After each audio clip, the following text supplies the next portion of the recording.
Yung mga sinasabi ng isip mo, it doesn't mean na galing yun sa totoong ikaw. Our mind is a powerful tool. It is a tool. Doesn't mean na ikaw siya. When I came to the truth of who I am, when I realized na I am love, na love talaga ang aking nature, and yun din ang nature mo, when I came to realize that truth, that I am love, na bago lahat ang pagtingin ko sa sarili ko, na bago lahat ang pagtingin ko sa kapwa ko, sa ibang tao, sa parents ko, sa mga relatives ko, sa friends ko, especially sa husband ko.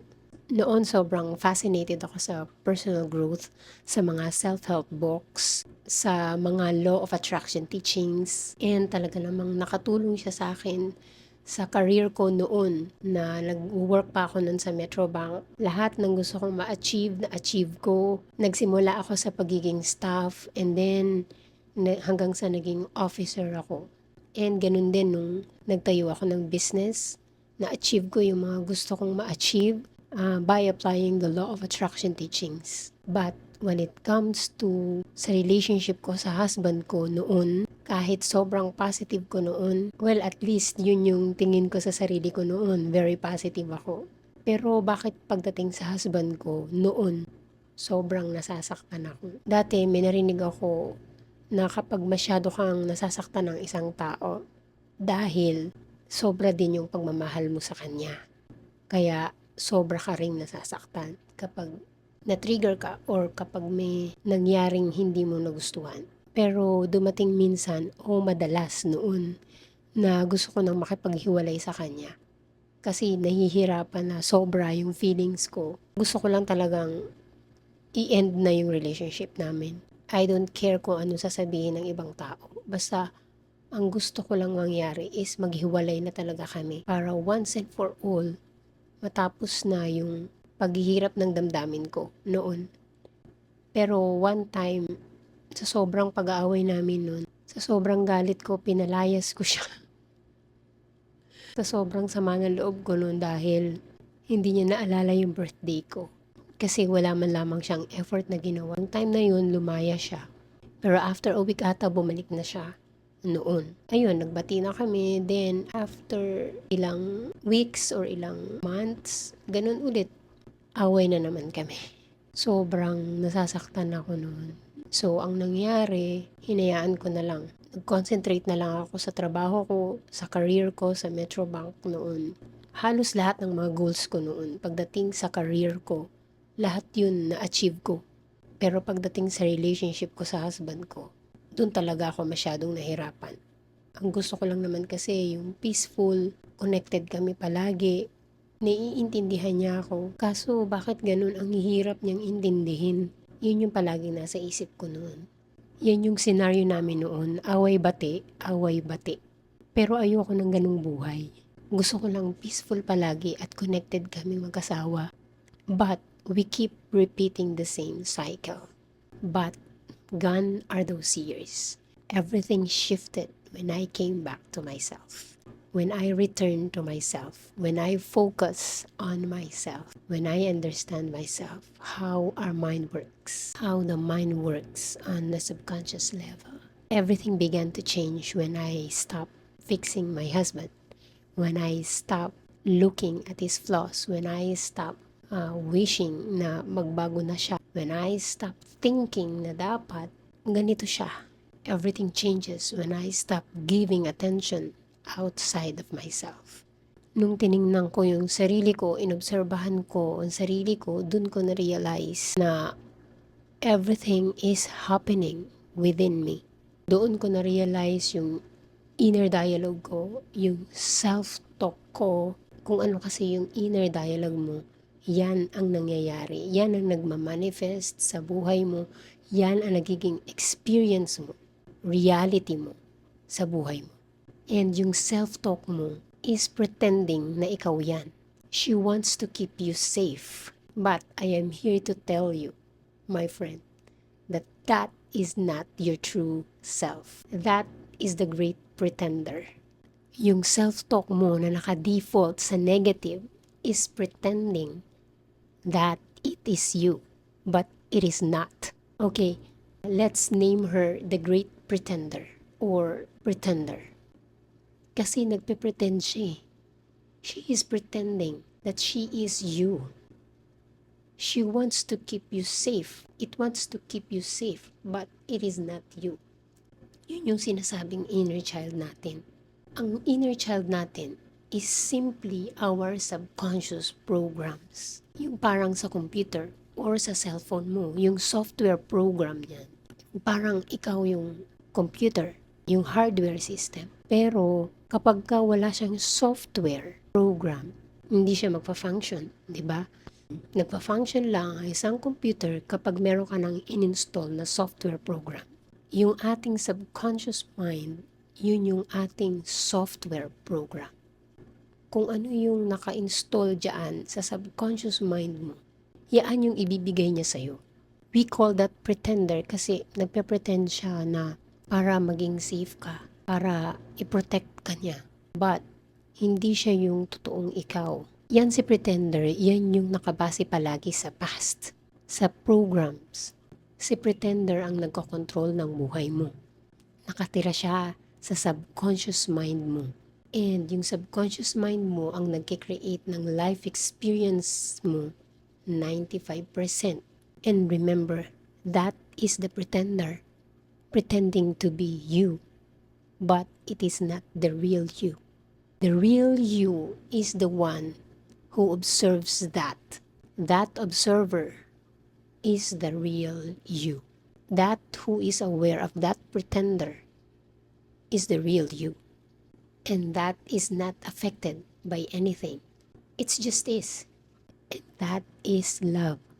That is your true nature. Dahil diyan tayo ginawa ng Creator. Based sa love. Kaya ikaw ay love din. Ikaw yung creation ng God. And yung parang painter, if you are a painter, your art and you are one. Right? You are love because God is love.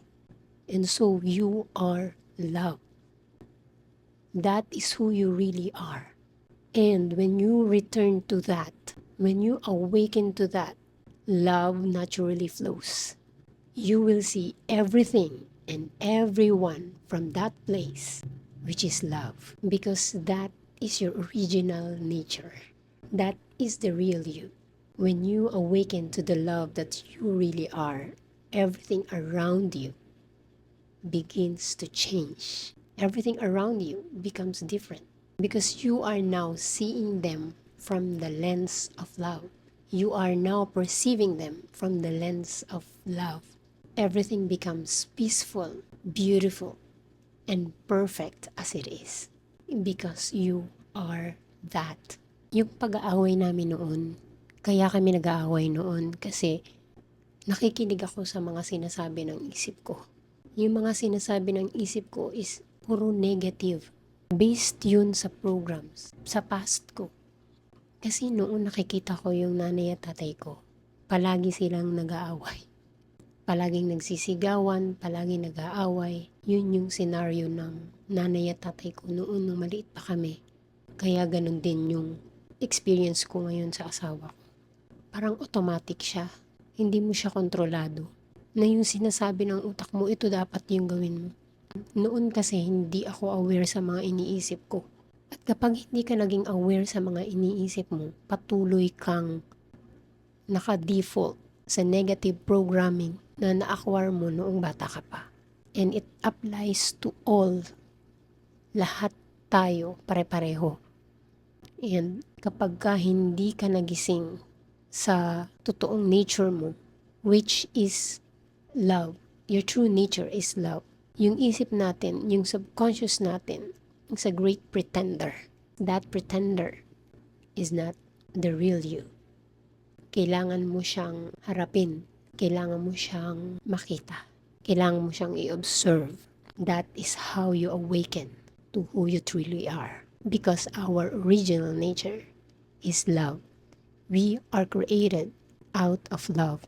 We are made by love. We are a loving creation of God. That is our true nature.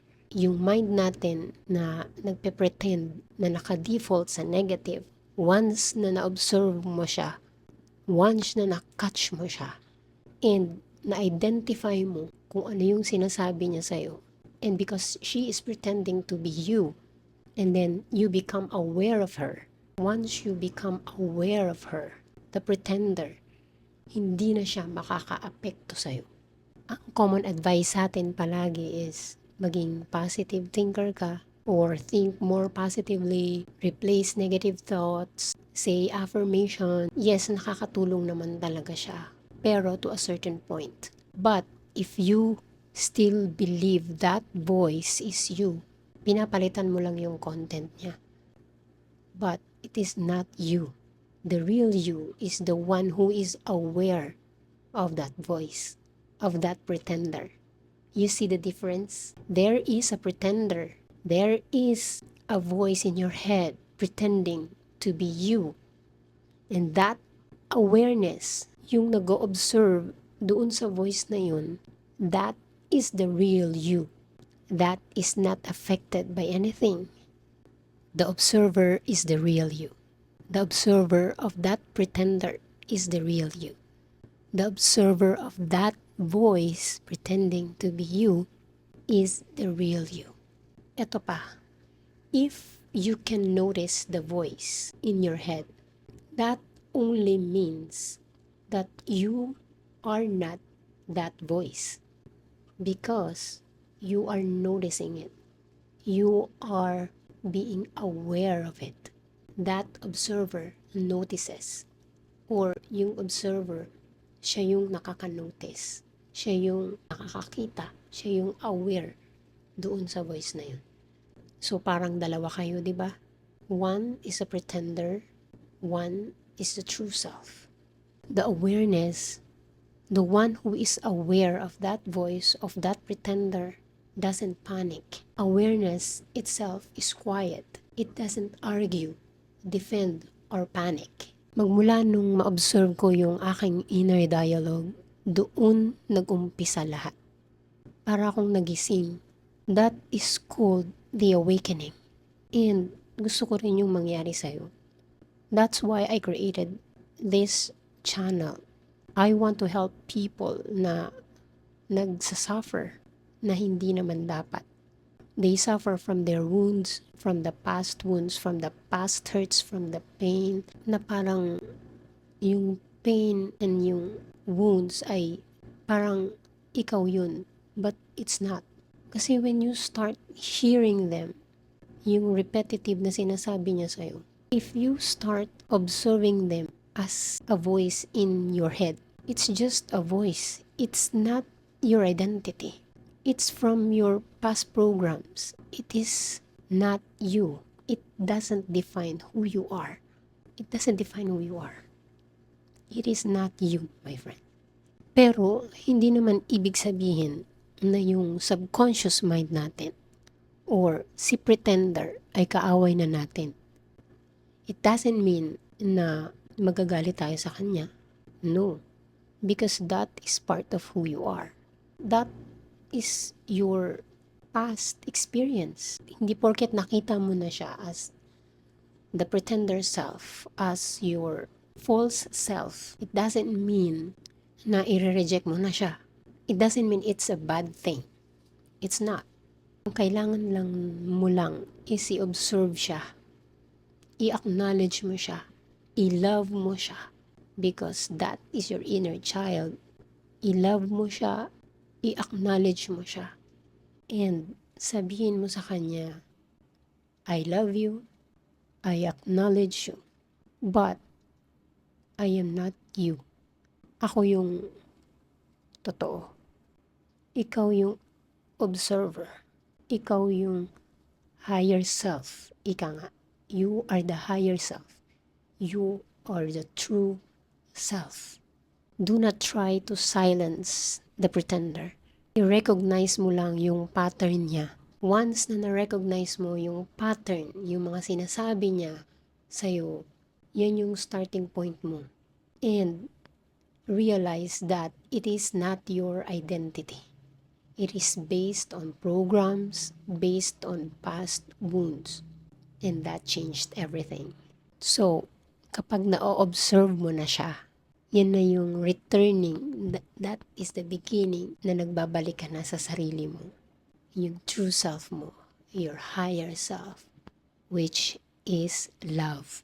So, si pretender, unti-unti na siyang sumusunod sa'yo. Unti-unti na siyang nagsasubside. Unti-unti na siyang hindi makaka-apekto sa'yo.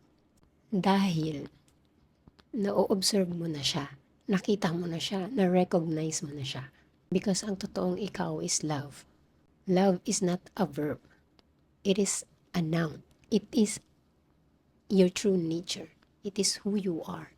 Yan yung paulit-ulit kong sinasabi sa channel ko, that you are love. That is your original nature because that is the truth. Natatakpan lang siya kasi based doon sa mga programming na natanggap natin noong bata pa tayo at saka doon sa mga beliefs na nakuha natin along the way habang tayo lumalaki, habang tayo naging nagkaedad na dahil sa mga trauma na naranasan natin noon. And they are pretending to be you, but they're not. Because the real you is the one who is seeing that. And you are love. Stick that into your subconscious mind. Nung ma-realize ko na I am love, when I came to the truth of who I am love, and you are love too. We are all love. Everything changes. I see everything from the place of love. Kaya nga sobrang favorite ko yung quote ni Rumi, which is, love is the bridge between you and everything because you are love.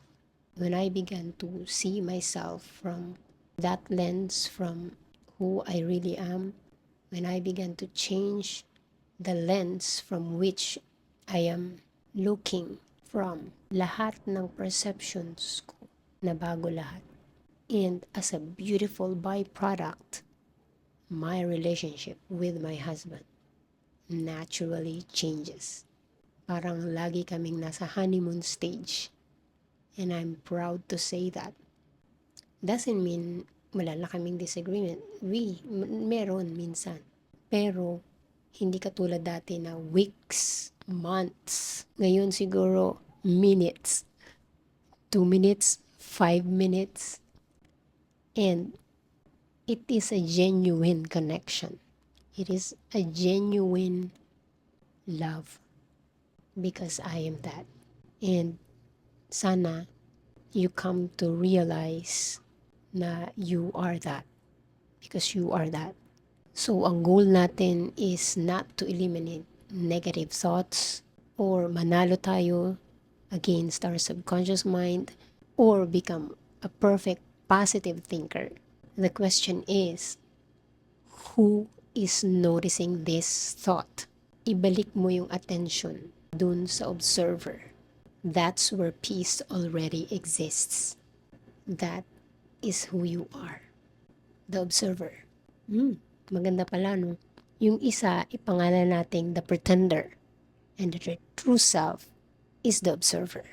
So, yun. The lower self or the false self is the pretender. And the higher self is the observer. Pretender and observer.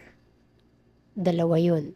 Please do not identify as the pretender. Because you are the observer. You are the higher self. You are joy. You are love. You are peace. That is who you truly are. Remember, the great pretender is not your enemy. The pretender is not your enemy. It is a protective program doing what it learned to do. The problem begins when we mistake it for who we are. Freedom starts when recognizing the observer instead of believing every thought. So, during the week, itry mong i-observe yung thoughts mo, yung galaw ng mind mo, yung patterns na sinasabi niya, ma-observe mo siya ng mabuti or makikita mo siya kapag yung observing is ginawa mo sa umaga, right after you wake up. Ano yung sinasabi niya? I-observe mo siya. That voice in your head is pretending to be you. It is a part of you, but it is not who you really are. The observer is who you are. You don't have to fight your mind. You don't have to become a different person.